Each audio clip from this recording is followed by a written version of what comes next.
السلام علیکم مائی YouTube family. تو کیسے ہیں آپ سب؟ میں ہوں آپ کی ہوسٹ ماریا. تو پیش خدمت ہے ہماری پیاری سی رائٹر عظمیٰ مجاہد کے سسپینس سے بھرپور ناول محبت کے ستارہ کی ایپیسوڈ 2.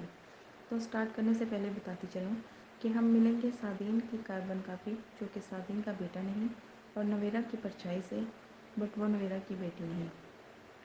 تو تیار ہو جائیے کیونکہ اس بار ہم سعدین کے ساتھ ساتھ اس کی کاربن کاپی کو بھی کوسیں گے. چلیے سٹارٹ کرتے ہیں. جہاں وہ بچی سارے گھر والوں کے لیے ایک معمہ بن چکی تھی، وہیں فی الوقت اس کی تمام تر ذمہ داری حریم کے پاس تھی.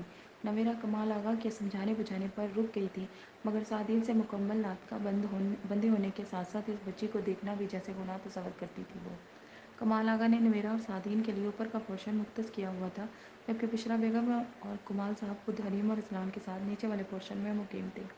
آبدار اور مصطفیٰ مہران آغا کے پورشن میں رہ رہے تھے، جبکہ تالیہ اور جمال صاحب کے پاس مہوش یا لائبہ میں سے کوئی نہ کوئی ضرور رہ رہا ہوتا تھا. آج کافی دن کے بعد وہ نیچے اتری تھی، جب سامنے ہی فاطمہ اور عمر بحث کرتے نظر آ رہے تھے. بابا نے کہا، یہ میری بہن ہے، میں تمہیں اسے کھیلنے نہیں دوں گا. حریم شاید کچن میں بزی تھی، اس لیے وہ دونوں کھلم کھلا بچی کے لیے لڑ رہے تھے. یہ میری گڑیا ہے، سعدی چاچو میرے لیے لائے ہیں. تم گندی ہو فاطی، تم نے پہلے میرے سعدی چاچو لے لیے، اب میری گڑیا لینے آئی ہو. عمر نے کھاٹ پر جھکی فاطمہ کو دھکا دیتے پیچھے گرایا تھا. عمر کیا کر رہے یہ تم؟ اگر فاطمہ کو چوٹ لگ جاتی تو؟ نویرہ ان دونوں کو ایک انجان بچی کے لیے لڑتے دیکھ ضرمت کا مظاہرہ کر رہی تھی. جب اس کے فاطمہ کو دھکا دینے پر وہ دھاڑی تھی. اندر آتے سعدین اور اذلان کے قدم دہلیز پر جمے تھے. یہ میری گڑیا ہے سعدی چاچو، میرے لیے لائے ہیں. فاطی اسے نہیں کھیلے گی، اگر یہ پاس آئے گی میں اسے ماروں گا. یہ میری گڑیا کو ہاتھ نہیں لگائے گی. عمر نے بھرپور احتجاجی انداز میں کہتے ہوئے بیبی کارڈ کا احاطہ کیا تھا، جبکہ اس کا جارحانہ انداز سب کو شاک دے گیا تھا. میں نے کہا تھا آپ سب سے کہ اس بچی کو عمر سے دور رکھیں، لیکن آپ میں سے کوئی کچھ سننا کب چاہتا ہے؟ حریم بھی باہر آتے غفلت بھرے انداز میں سعدین کو سناتے ہوئے اذلان کو دیکھ رہی تھی. عمر کیوں دور رہے بیبی سے؟ حریم آپ بچوں کو ساتھ کھیلنے کی ترغیب دینے کی بجائے انہیں مس گائیڈ کر رہی ہیں. سعدین غصے میں آگے بڑھتے ہوئے عمر کو گود میں لے گیا اور فاطمہ کو اپنی طرف بلایا، مگر وہ نویرہ کی گود میں دبک گئی تھی. میں ترغیب نہیں دے رہی سعدی، عمر پہلے ہی تمہاری بٹی ہوئی توجہ برداشت نہیں کر پا رہا ہے، اوپر سے یہ بچی. آپ لوگوں کو لگتا ہے بچے بات نہیں سمجھ رہے، جبکہ وہ دونوں اپنی جگہ چاہتے ہیں. سعدی، فاطمہ کو تم چاہیے اور عمر کو بھی، کیونکہ وہ اذلان اور مجھ سے زیادہ تم سے کلوز ہے، اور تم نے لا کر تیسری بچی یہاں رکھ دی ہے. اسے واپس چھوڑ آؤ تاکہ گھر کا ماحول کچھ پرسکون ہو سکے. تم نویرہ اور اپنی زندگی کے ساتھ ہی نہیں، بچوں کے ساتھ بھی کھیل رہے ہو. حریم نے اتنے دن سے جمع ہوا غبار سعدین پر اتارا تو وہ ندامت زدہ سا ہوا تھا. وہ رشتوں کی تقسیم کو سمجھ نہیں پا رہا تھا، نہ سمجھا پا رہا تھا، جس کے نتیجے میں فاطمہ نویرہ اور اب بھی مصطفیٰ کے ساتھ کلوز ہو رہی تھی، اور عمر وہ تو نہ ماں باپ سے کلوز ہو پا رہا تھا نہ ہی سعدین سے. نویرہ اور فاطمہ کو تو ویسے ہی وہ سعدین سے دوری کی وجہ جانتا تھا، اور اب یہ نئی افتاد. وہ خاموشی سے عمر کو گود سے اتارتے اٹھ کھڑا ہوا تھا. ایک پل رک کے نویرہ کو دیکھا، جس نے اس سے رخ موڑ لیا تھا اور سیڑھیاں چڑھتے اوپر چلا گیا تھا. حریم اور اذلان عمر کو فاطمہ سے سوری کرنے کا کہتے ہوئے دوستی کرنے کو کہہ رہے تھے، جبکہ ان میں سے کسی کو بھی اتنا اندازہ نہیں تھا کہ اس سب میں بچے کس طرح سے افیکٹ ہو رہے ہیں. حریم نے 2-3 بار کوشش کر کے اس بچی کو آیا کے حوالے کرنا چاہا تھا، مگر عمر ضد کر کے پھر سے اسے اپنے پاس لے آتا تھا. کوئی سمجھ نہیں پا رہا تھا کہ عمر کیا چاہ رہا ہے. وہ فاطمہ کے اینٹی تھا، مگر اس کم سن بچی کا سیکیورٹی گارڈ بن کر رہتا تھا، اور مجبوراً سب کو ہی عمر کے گرد رہنا پڑتا تھا. اور یہی ٹینشن تو وہ چاہ رہا تھا. اسے لگتا تھا اگر یہ گڑیا اس کے پاس رہے گی تو ساتھی سمیت پورے گھر کی ٹینشن کا وہی مرکز رہے گا. اگرچہ نویرہ چاچی کا اپنا رویہ وہ سمجھ رہا تھا، مگر اسے نویرہ اور فاطمہ کی ذات میں کوئی دلچسپی تھی ہی نہیں. اسے بس باقی سب کی توجہ چاہیے تھی، جو آج کل اسے بھر بھر کے مل رہی تھی. آج تقریباً 1 مہینے کی مسلسل سرد جنگ کے بعد وہ نویرہ کے کمرے میں آیا تھا، جو ابھی فریش ہو کر باہر آئی تھی.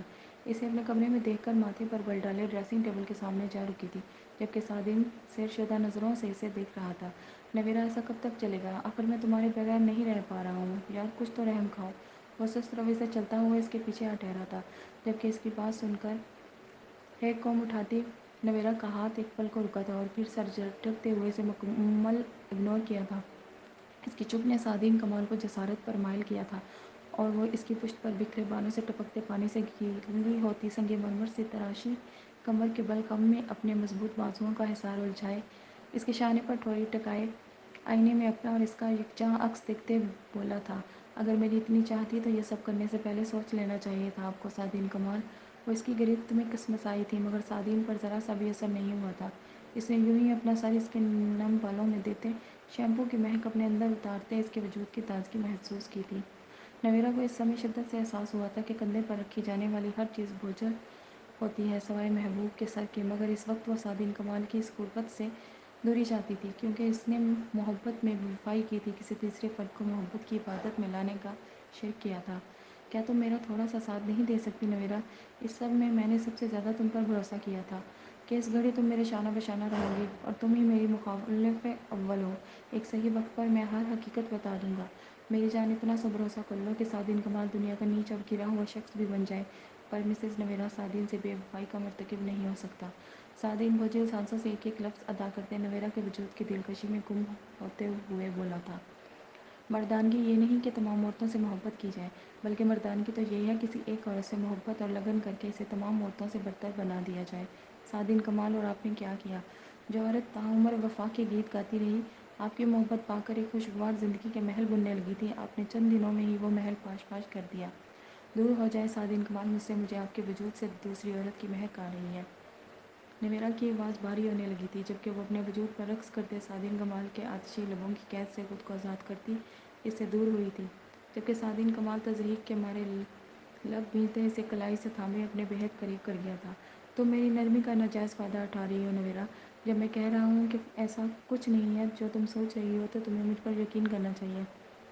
بنا یقین کی محبت کی دعوے دار کیسے ہو سکتی ہو تم نویرا؟ جبکہ میرا دل گواہی دیتا ہے کہ تم میرا دل ہو، اور میری روح گواہی دیتی ہے کہ تم اس میں، اور خدا گواہی دیتا ہے کہ دل کی گہرائیوں سے میں تم سے محبت کرتا ہوں۔ وہ تقریباً اسے جھنجھوڑتے ہوئے بولا تھا۔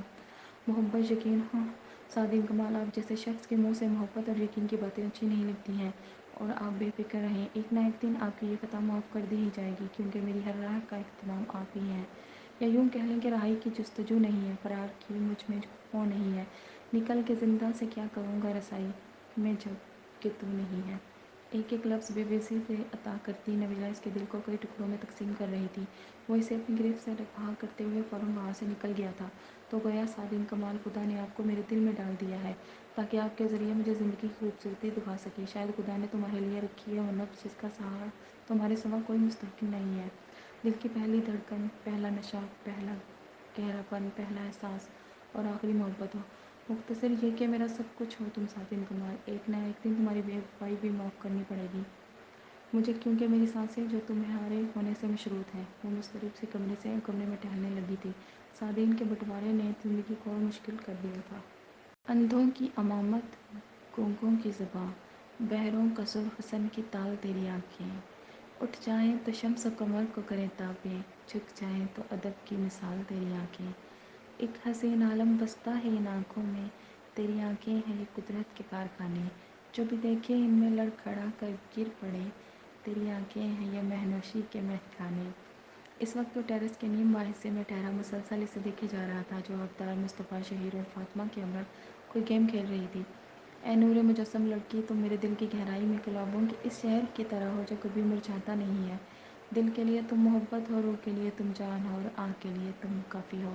اس نے ہاتھ میں پکڑے سیل میں چند کلمات ٹائپ کر کے بھیجے تھے، جبکہ نگاہیں اس کا ری ایکشن دیکھنے پر جمی تھیں، پر اگلے پل اسے مایوسی کا سامنا کرنا پڑا تھا، کیونکہ اس نے سیل بک ہونے کے باوجود بھی نہیں دیکھا تھا۔ عمر آغا کے لیے سیل اگنور کیا جانا اپنی ذات کی نفی کرنا لگا تھا، تبھی اس نے بنا سوچے سمجھے ایک کال کر ڈالی تھی۔ جب اس نے چم کر دیکھا تھا، کس کی کال ہے ذلیل؟ فاطمہ نے اس کے سفید پڑتے چہرے کو بغور دیکھا تھا، جبکہ ٹیرس پر کھڑے شخص کو گونا گو سکون حاصل ہوا تھا۔ یہی تو چاہتا تھا وہ اسے پریشان دیکھنا، اس کی بوکھلائی صورت عمر دراز آغا کے دل کا سکون تھی۔ پتہ نہیں، آپ کی شاید کوئی رانگ نمبر ہوگا۔ زرکشاں نے فون سیل گود میں واپس رکھتے اپنی توجہ شہیر کی طرف کی تھی، جبکہ شہیر کی بے ساختہ ملامتی نگاہ گھر کے اوپری حصے کی طرف بڑھی تھی، جہاں وہ انتہائی غیر مصروف انداز میں ٹیرس پر جھکا ہوا تھا۔ دکھاؤ تو ذرا شہری، یہ نمبر چیک کرو۔ فاطمہ نے سیل اس کی طرف بڑھایا تھا، جبکہ شہیر سر جھٹکتے ہوئے نمبر دیکھنے لگا تھا۔ کیا کوئی سیریس معاملہ ہے تو میں اسے رپورٹ کروا دیتا ہوں۔ مصطفیٰ نے آفر کی تو شہیر کا رنگ مڑا تھا، اور پھر نفی میں سر ہلایا۔ نہیں dad, I will manage it, آپ اپنی چال چلیں۔ شہیر نے مصطفیٰ کی توجہ ہٹائی تھی، جب آبدار کے بلانے پر فاطمہ اور زرکشاں بھی ان کے ساتھ لگی تھیں۔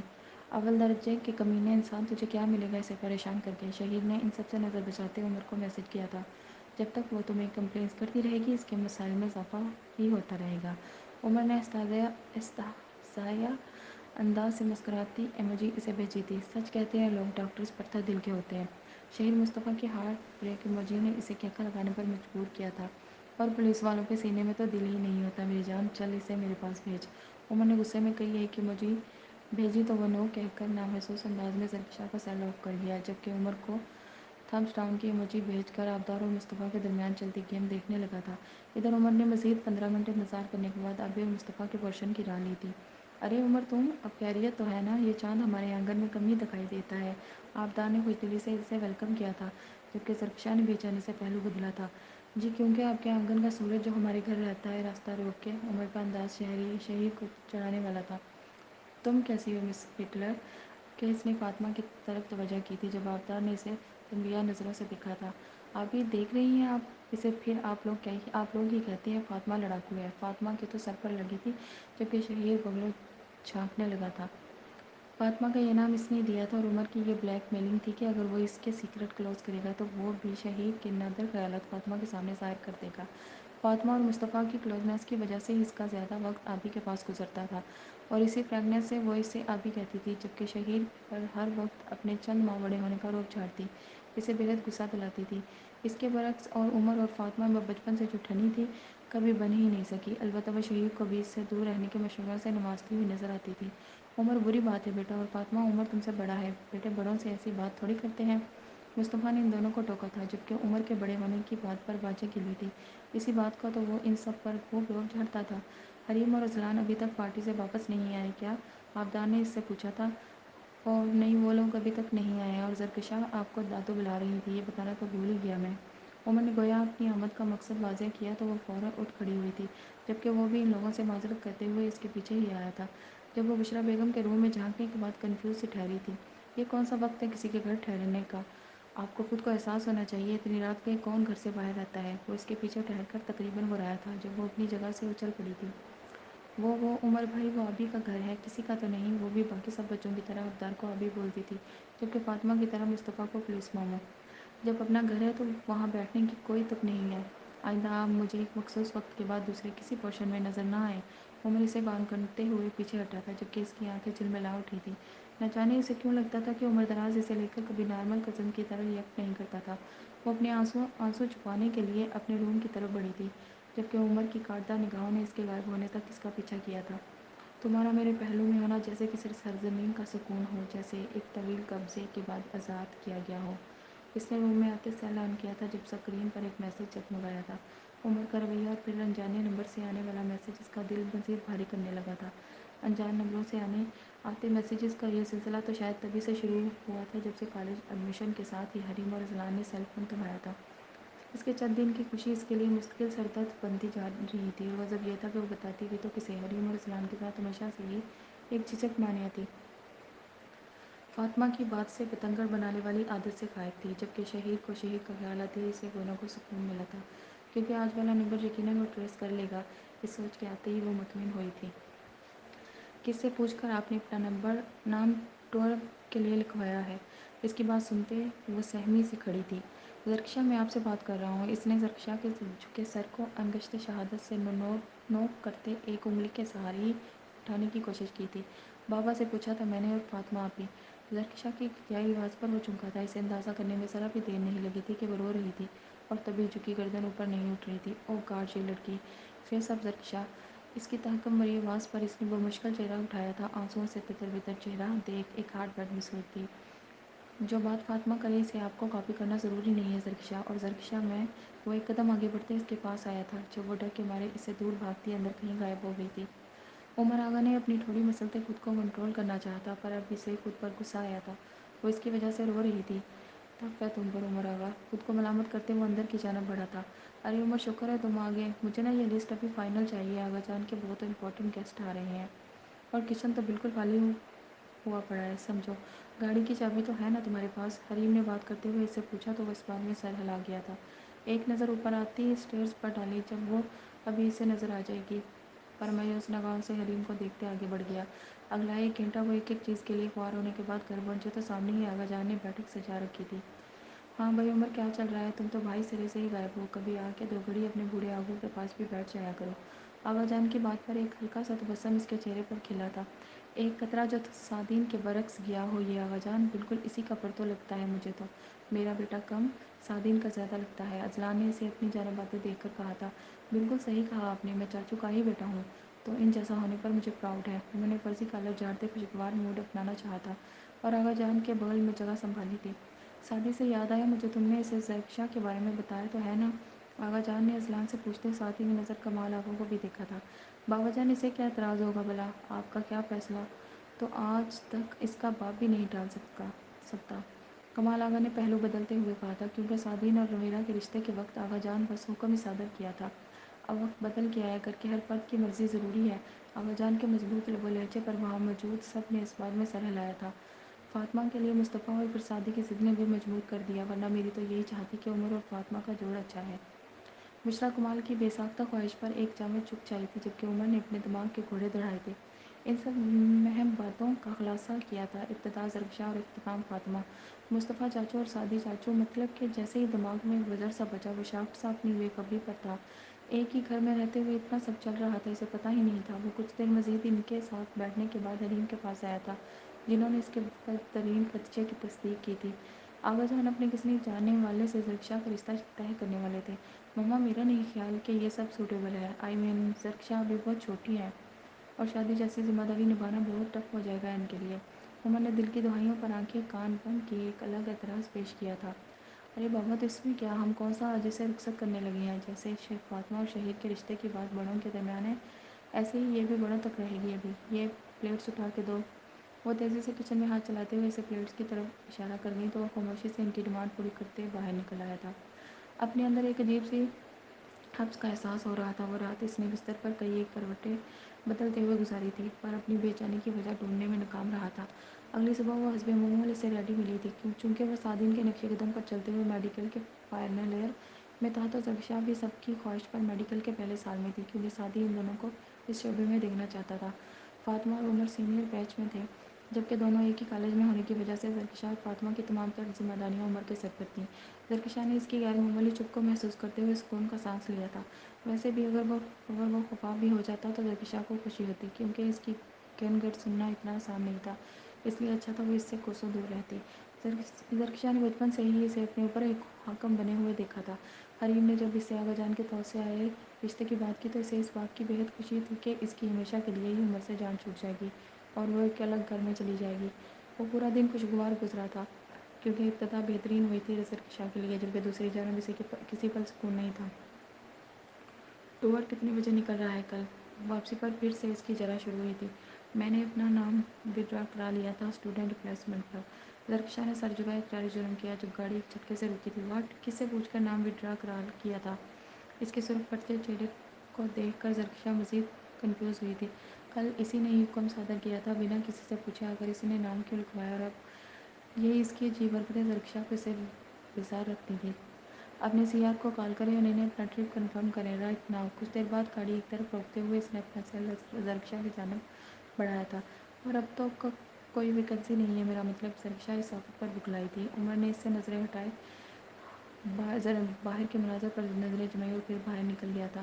زرکشا نے گھڑی پر وقت دیکھا تو چونک اٹھی تھی، اس وقت تو وہ ہمیشہ گھر پہنچ جاتے تھے۔ اس نے اپنا سیل نکالا جب کسی نے ایک دم جھپٹا تھا۔ وہ ہڑبڑا اٹھی تھی، پر سیل کو عمر کے ہاتھوں میں دیکھ کر سکون ملا تھا۔ عمر بھائی، وہ لیٹ ہو رہے ہیں نا، مما نے کہا تھا کہ گیسٹ آئیں گے تو جلدی واپس آ جانا۔ ہم تو…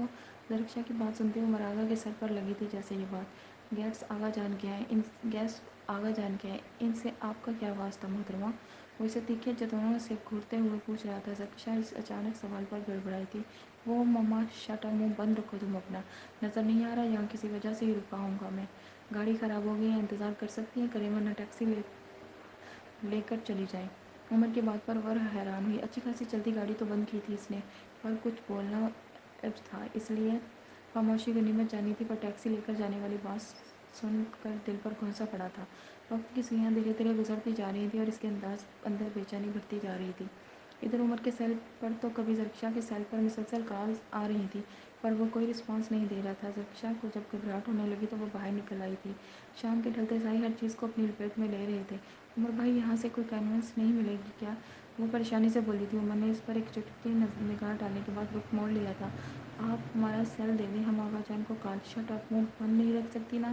آپ کچھ دیر کے لیے، اور ویسے بھی گھر ہی جانا ہے نا، ایسی کون سی آفت آ جائے گی اگر تھوڑی دیر ہو جائے گی تو؟